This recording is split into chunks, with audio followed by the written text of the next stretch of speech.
Here are today's top stories. Administration senatorial candidates remain at the top 12 as the counting of votes in the midterm elections draws to a close. The AFP cites the role of the implementation of martial law in maintaining order during the elections in Mindanao. Malacanang slams critics following the airing of a comedy skit criticizing President Duterte on Netflix.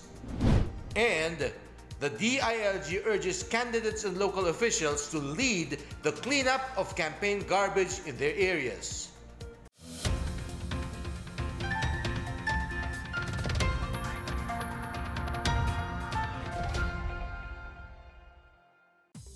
Good day, I'm Rom Dulfo. Welcome to the PNA Newsroom. Our top story: administration and allied candidates continue to lead in the senatorial race of the midterm elections as the counting of votes draws to a close. As of the latest, re-election of Senator Cynthia Villar remains in the #1 spot, followed by Grace Poe, former presidential aide Bongo, and Taguig Congresswoman Pia Cayetano. While opposition Bet Bam Aquino surged into the magic 12 of the partial official tally, Bong Revilla, Coco Pimentel, and Nancy Binay hold on in the partial unofficial tally. Meanwhile, the Commission on Elections reminded candidates today to submit their statements of contributions and expenditures within a month after the elections. For its part, the PNP has removed more than 650,000 election campaign materials in Metro Manila as part of their Oplan Baklas. The Armed Forces of the Philippines highlighted the role of martial law in ensuring peaceful midterm elections in Mindanao. AFP spokesperson Edgar Arevalo said yesterday that martial law proved to be a serious deterrent to potential disturbances, the polls such as armed groups. Arevalo also attributed the success of the elections to the people's cooperation with the security measures laid by the AFP and the police. He said meticulous planning and preparation by government security forces and the Commission on Elections prevented possible attacks by New People's Army on Election Day. The Department of the Interior and Local Government, or DILG, commends its attached agencies for securing the 2019 elections. DILG Secretary Eduardo Año thanked today the PNP, Bureau of Fire Protection, and Bureau of Jail Management and Penology for their contribution to the conduct of peaceful and credible polls. He also lauded the Task Force Contra Bigay, composed of the COMELEC, DILG, PNP, and NBI for their concerted effort to confront the incidents of vote buying.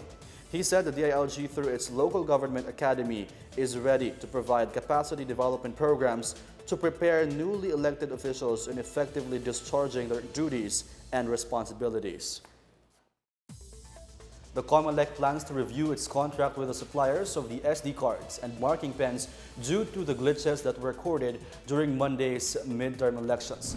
COMELEC Chairman Sheriff Abba said on Tuesday that the Law Department will review the possible penalties in case there is a violation of the contract. Over 1,600 or 1.9% of the nearly 86,000 SD cards and 961 VCMs were found to be faulty and were replaced. Many marking pens were also found to be bleeding and have been replaced days before the start of the polls. Abba said they have to abide by the procurement law regarding plans to get Smartmatic as supplier of the vote counting machines, which were also used in the 2016 and 2019 polls. The Education Department hails the successful usage of its monitoring app for teachers on election duty. Meanwhile, an election officer notes issues in the usage of the voter registration verification machine. More on these and other news around the metro from Janice Cave. Over 33,000 members of the Electoral Board have so far used the DepEd's election monitoring mobile app, which allows teachers to report election-related incidents with accuracy and ease. DepEd Undersecretary Elaine Pascua said teachers with poll duties have become more engaged in reporting their concerns because of the app. Among the reports received by the DepEd Central Office are failure of full payment of honoraria, unpaid allowances, injuries and harassments, and other complaints. Meanwhile, the system used for the voter registration verification machine in Davao del Sur may have caused glitches that delayed election proceedings. Election Officer Rosemary Pagirigan of Bansalan Municipality in Davao del Sur said the electoral boards are not used to the system being utilized in this year's elections, which is why some were not able to follow the process. In other news, about 1,000 personnel were complained for allegedly violating the election regulations. Most of the policemen complained about were acting as security escorts of candidates. PNP Chief Oscar Albayalde clarified that some bets were allowed police escorts based on threat assessments done with COMELEC and reiterates that the PNP remains apolitical. For the PNA Newsroom, I'm Janice Cave. Still to come, Malacanang slams critics following the airing of a comedy skit criticizing President Duterte on Netflix. The widow of slain Trece Martires Vice Mayor Alex Lubigan wins the mayoralty race. More on these when the PNA Newsroom continues.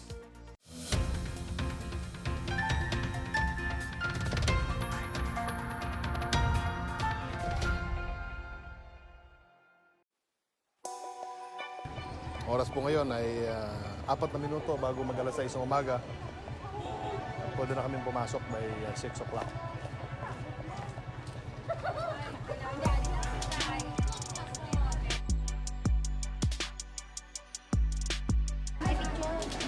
So far, di ko pa nakikita yung pangalan ko. Baka matsambahan dito sa 0455C or 055D. Unahin natin yung B. Bingo! Number 13. Andanar. Ito na nga. So, ang aking presinto, 0455B. Clustered Precinct 268. Dito sa Pedro E. Diaz High School sa Muntinlupa. Alam nyo, meron pong 61 million registered voters sa buong Pilipinas ngayong eleksyon na ito. Dito sa Muntinlupa, nasa mga 300,000 plus ang registered voters. Pero ayon sa datos, for the last 3 years, ang average voters po ay nasa 78%. So yun ang inaasahan nating boboto ngayong 2019 elections.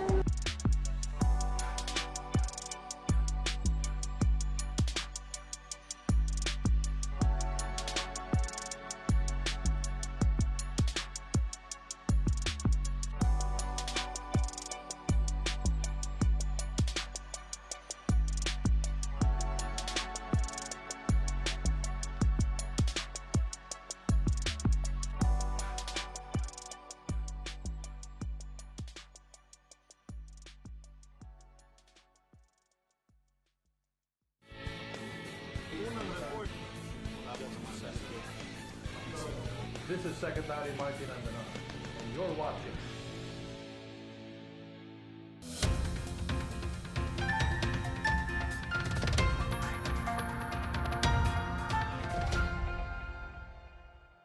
PCOO Secretary Martin Andanar slams detractors of President Duterte for allegedly criticizing him in a global scale through Netflix. Miguel Hale with the story.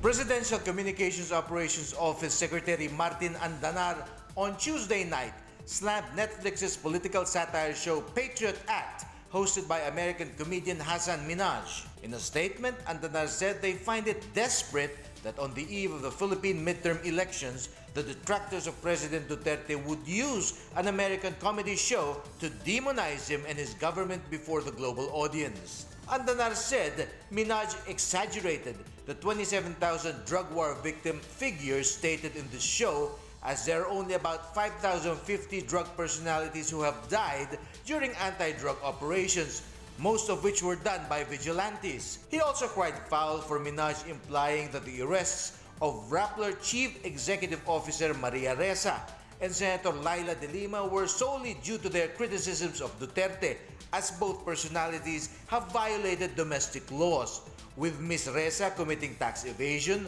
breach of anti-dummy laws and violation of cyber laws, and Senator De Lima transgressing anti-drug laws. Andanar also defended Duterte's endorsement of candidates in the 2019 senatorial elections, saying that the Philippines like the USA, is a country where democracy is vibrant and the will of the people reigns supreme. For the PNA Newsroom, I am Miguel Hill. In other news, Rappler CEO Maria Ressa and writer Reynaldo Santos Jr.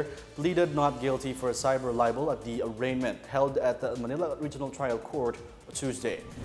The arraignment proceeded after Judge Reynalda Estacio Montesa of the Manila RTC Branch 46 refused to dismiss the case. In its order, dated April 12, the court ruled that online publishers could be sued within 12 years of the publication of an allegedly libelous report. A businessman sued Rappler after it named him as the owner of a sports utility vehicle used by the late Chief Justice Renato Corona, who had been subjected to impeachment proceedings during the last administration.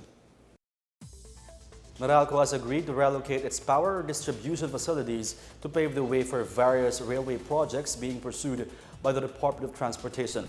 Meralco signed an agreement with the DOTR earlier this month for the relocation of electric posts located along the LRT-1 Cavite Extension, Common Station, MRT-7, North-South Commuter Railway System, and PNR South Long Haul, among others. The DOTR will in turn provide the proposed alignment of the railway projects to facilitate the relocation of their electric poles. Meralco is eyeing to allocate more than 4 billion pesos to relocate distribution poles affected by railway projects under the government's Build, Build, Build program. Two candidates who ran in place of their murdered spouses met different fates in the recent midterm elections. The widow of the late Ako Bicol Party representative, Rodel Batocabe, on Tuesday conceded defeat in the 2019 mayoral elections in Daraga, Albay.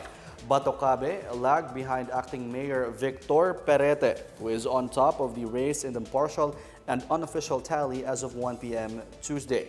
Incumbent Mayor Carlwin Baldo, who is tagged as the mastermind in the killing of Batocabe in December last year, was at third place. Batocabe expressed gratitude to those who supported her as she respected the decision of the people. Meanwhile, Gemma Lubigan, widow of slain Trece Martires Vice Mayor Alex Lubigan, defeated the father of incumbent Mayor Melencio de Sago Jr. Lubigan filed her certificate of candidacy last October to continue her slain husband's unfinished business. The vice mayor was on his last term and had signified intent to run for the city's mayoralty post just a few days before he was killed. Other provinces are reporting a smooth conduct of the midterm elections despite delays and glitches in the system. Bench Bondok with the story. In Bataan, 36 SD cards bogged down in 10 areas, causing a delay in the proclamation of winning candidates in 9 out of 11 towns. Even provincial and congressional winners in Bataan were still not officially known on Tuesday afternoon. The Provincial Board of Canvassers had to declare a recess in the canvassing pending completion of results in 9 towns and 1 city. According to Assistant Provincial Election Supervisor Hilda Rodrigo, only the towns of Bagak and Hermosa have finished transmitting the results and had the votes counted by the Municipal and Provincial Board of Canvassers. In Pangasinan, the conduct of the midterm elections was generally peaceful according to the Pangasinan Police Provincial Office.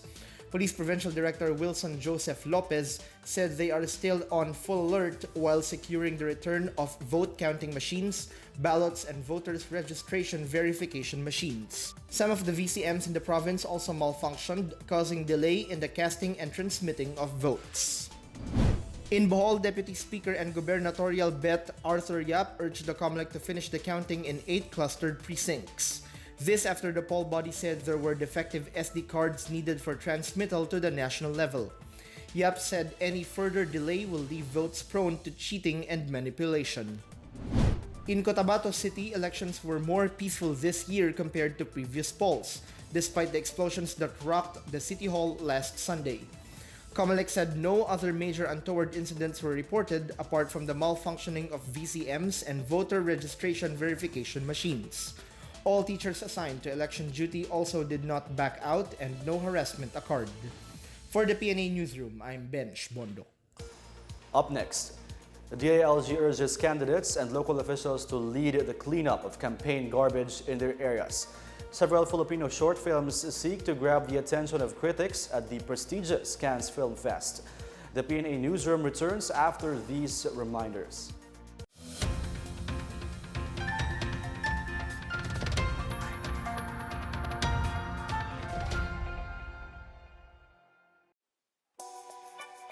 Actually, ito na yung nakasanayan natin na buhay, yung mag-cover tuwing halalan.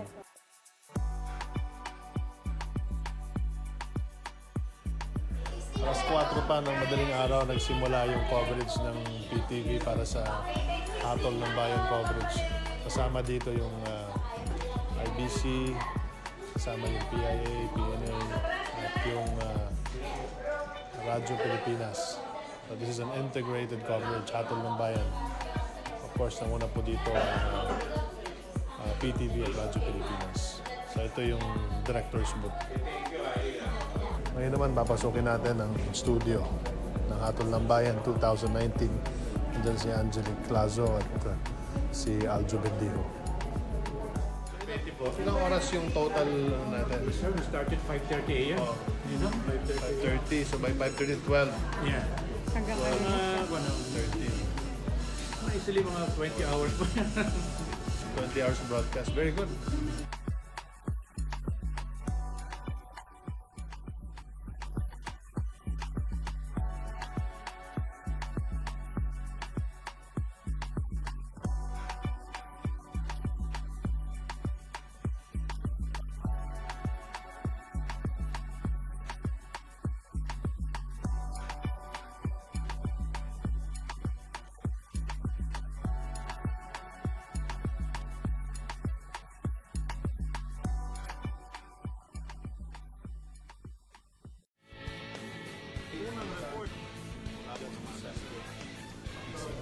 This is Secretary Martin Andanar, and you're watching.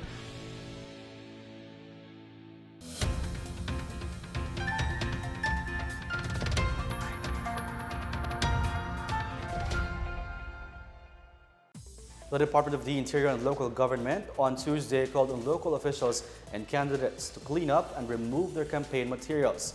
DILG Secretary Eduardo Año said that candidates must be a good sport and show that they have the best intentions for their communities by being part of clean-up drives in their areas. Año said cleaning up election trash will be an opportunity for the people to show discipline, unity, and hope for the country. He said cleanup efforts in public schools, which served as polling precincts, should be fast-tracked in time for the opening of classes in June. In our foreign news, the 72nd Cannes Film Festival opened on Tuesday with 21 films from around the world competing for the prestigious Palme d'Or. The prestigious film festival opened with the premiere of Jim Jarmusch's zombie comedy, The Dead Don't Die. Also debuting at the festival will be Quentin Tarantino's Once Upon a Time in Hollywood and the Elton John biopic, Rocketman. Mexican filmmaker Alejandro Gonzalez Inarritu will serve as jury president. Meanwhile, Lav Diaz's feature film Ang Hupa is included in the lineup for the director's fortnight. It is a non-competitive showcase that runs alongside the film fest. The Manila Lover, starring Angeli Bayani and directed by Swedish-Finnish filmmaker Johanna Paiko, has been selected for International Critics Week. Ophelia, the thesis film of Mapua graduate Selena May Medina, will also be presented at the Cannes Short Film Corner. The 72nd Annual Cannes Film Festival runs until May 25. In sports, the Gilas Pilipinas women's team is confident of making a strong finish in the FIBA 3-on-3 Asia Cup in Changsha, China. In a press con on Tuesday, Coach Pat Aquino presented the part of the Philippine Cup consists of Jack Animam, Afriel Bernardino, Janine Pontejos, and Claire Castro.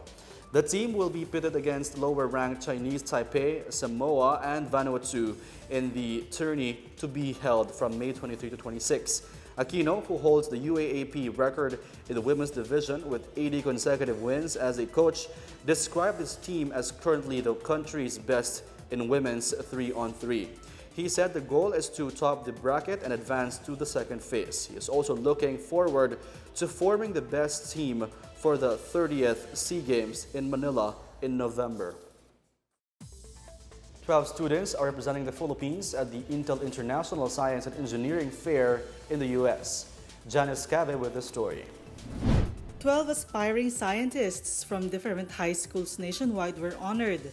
The Philippine team of young student researchers, led by DepEd Director Joyce Andaya, flew to the U.S. for the ISEF on Saturday for the Intel International Science and Engineering Fair, or ISEF, held in Phoenix, Arizona from May 12 to 17. ISEF is the largest pre-college science competition worldwide, which gathers top young scientific minds from across the globe to showcase their researches on the international stage. The country's 12 representatives are the winners of the 2019 National Science and Technology Fair last February 18 to 22 in Tagaytay City. These are John Eric Agarao, Kathleen Chloe Antonio, Ana Beatriz Suavenco, Maria Isabel Laison, Neil David Kayanan, Shaira Gozun, Ivan Rel Tongol, Mary Joyce Carla Buwan, Alpha Akane, Lester Sabado, Lia Denistan, and Nathaniel Reyes. They are from 5 different schools: Taguig National High School, Iloilo National High School, Angeles City Science High School, Pangasinan National High School, and Quezon National High School. They received the first Gokongwei Brother Foundation Young Scientist Award and a potential scholarship in a science, technology, math, or engineering degree at their dream universities. For the PNA Newsroom, I'm Janice Cave. Part of the country experienced short rains this morning, but don't expect this to continue on. We're still experiencing hot weather brought by the ridge of high pressure area and El Nino. Keep your umbrellas ready to protect yourselves from the heat and in case of possible isolated rains. Let's now check out the weather forecast for Metro Manila and the rest of the country.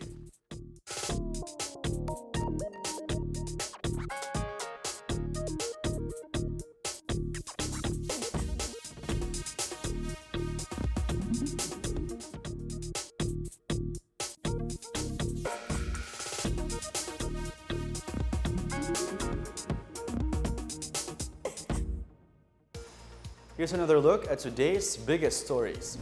Administration senatorial candidates remain at the top 12 as the counting of votes in the midterm elections draws to a close.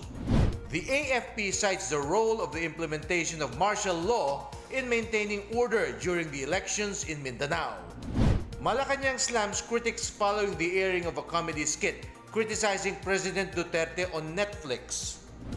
And the DILG urges candidates and local officials to lead the cleanup of campaign garbage in their areas. Thank you for watching another edition of the PNA Newsroom. To check out these and other stories, visit the PNA website to follow the Philippine News Agency on Facebook and Twitter. For more stories about the government and how it serves Filipinos, look for these hashtags on all our social media platforms and websites. And that's your daily dose of the latest news and information that you need to know from the PNA Newsroom. I'm Rom Dulfo. Good day.